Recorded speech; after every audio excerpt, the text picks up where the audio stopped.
असं म्हणतात, गिरणारचं बोलावणं जरी आलं तरी महाराजांची परीक्षा कुणालाही चुकत नाही. शारीरिक त्रास होत असतानाही महाराजांवर असलेल्या विश्वासामुळे ही परीक्षा पार करता येते. मागच्या व्हिडिओमध्ये दाखवल्याप्रमाणे आम्ही पोहोचलो आहोत गिरनार पर्वताच्या पायथ्याशी. इथे सुरुवातीला आधी आपली चेकिंग केली जाते. आपल्याकडे असलेल्या सर्व प्लॅस्टिकच्या वस्तू किंवा बॉटल्स आपल्याला इथेच सोडाव्या लागतात आणि वर पाण्यासाठी फक्त स्टीलच्या बॉटल्स आणि खाऊसाठी आपण कापडी बॅग्स वगैरे वर नेऊ शकतो.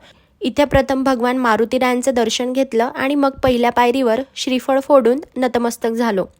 या पायरीपासून आपला अहंकार, आपला मीपणा, आपली श्रीमंती, मोठेपणा हे सगळं इथेच सोडून महाराजांच्या चरणी शरण जावं लागतं.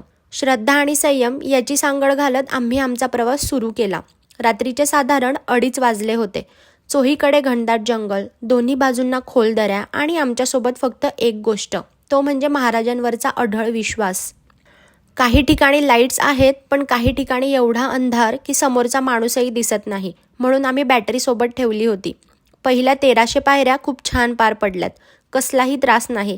पण त्यानंतर शरीर थोडं थकायला लागलं. मध्ये मध्ये लहान लहान दुकानं आहेत जिथे पाणी, लिंबू पाणी असं सगळं मिळतं. पण ही सुविधा फक्त 5000 पायऱ्यांपर्यंतच आहे. थोडं पाणी घेतलं, महाराजांचं नाव घेतलं आणि आमचा प्रवास पुढे सुरू ठेवला.